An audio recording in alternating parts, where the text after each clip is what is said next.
Hi, Tushar. I've done an analysis for India. You had asked for that. It's been a while, almost a month, I think, since the last one we did. So this is an update, and it looks like the situation is not looking very good in India. We'll go to the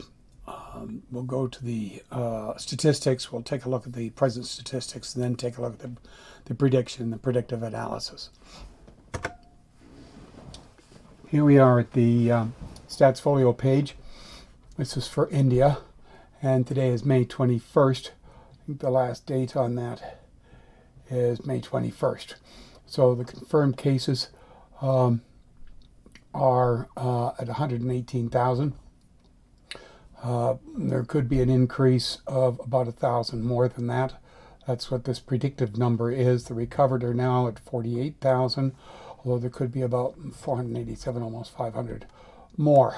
The number of deaths, active cases are at 66,000, although there could be 500 more by the time this is in. This is since this is an estimate. This is an ongoing time estimate that keeps increasing as more data comes in. And the deaths are at 3,500, which is about 25 more deaths are estimated to have happened since the time this data came in. Here we have the daily cases, which are still very much on the rise, so it's not even a quarter of the way through. We're seeing that the recovered are starting to grow, but the active is still the majority of cases, but a small amount of deaths in comparison. This is, well, not really small, that's about usual size, but a little bit on the smaller size compared with other countries. The real graph to look at is on this graph, which is actually the active cases graph.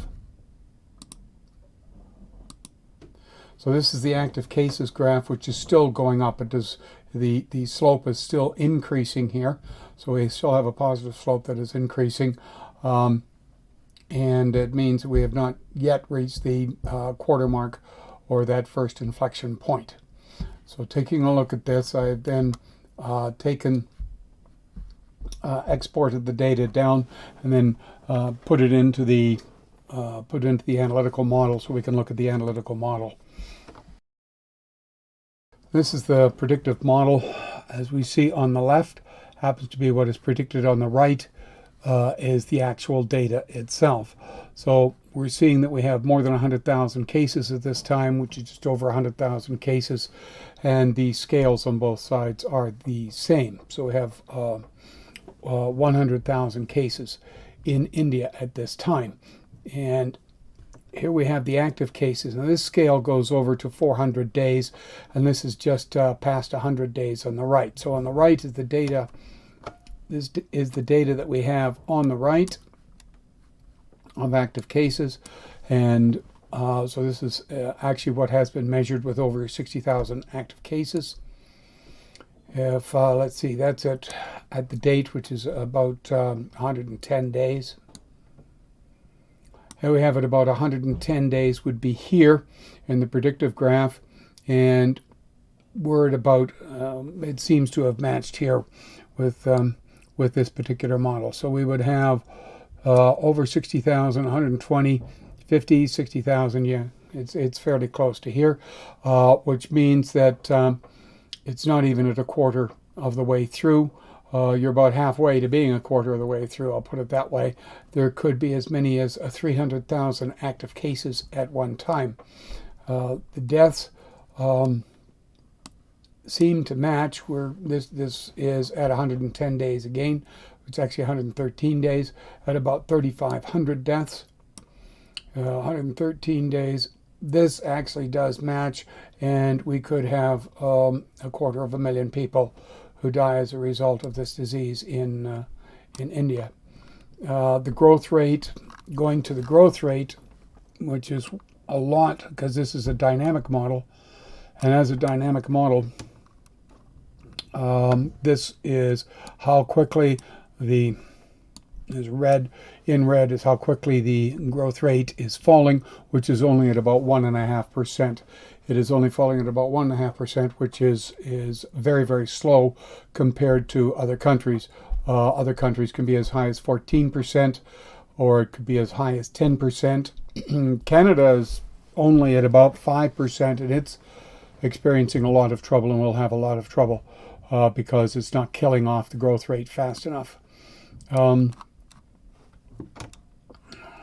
Moving out, so this growth rate graph here shows it. This is the actual measurement of the fall in growth rate, which was, it was almost considered zero, then all of a sudden spiked like crazy and now has dropped to almost a constant amount, but it's not being killed off fast enough according to what we see in this model.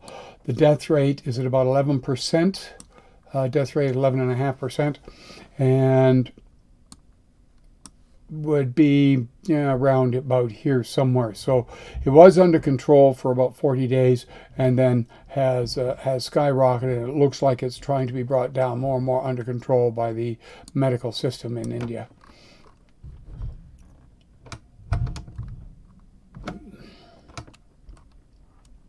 Okay, starting with an initial date of about 30th of January this year. I'd say the first inflection point, and this is to be taken with a large grain of salt, I would predict the first inflection rate will be sometime around July the 12th. I believe the peak date, this will peak out with active cases on about September the 20th. Then coming down the other side, once it starts to get more and more under control, it'll be pretty well near the end of December by the time that happens, coming down. And the final date, I'm predicting it about April the 8th, or near the beginning of April. So it looks like this is going to last for approximately a year by the time this is finally abates.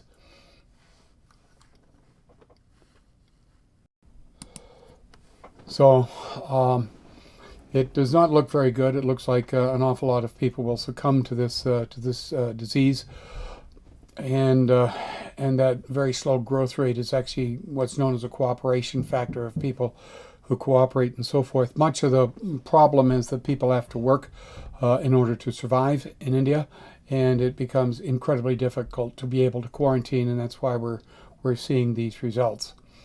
Okay, I'm sorry to say it, but that's what the model tells us, and that's what the data has been telling us. Thank you.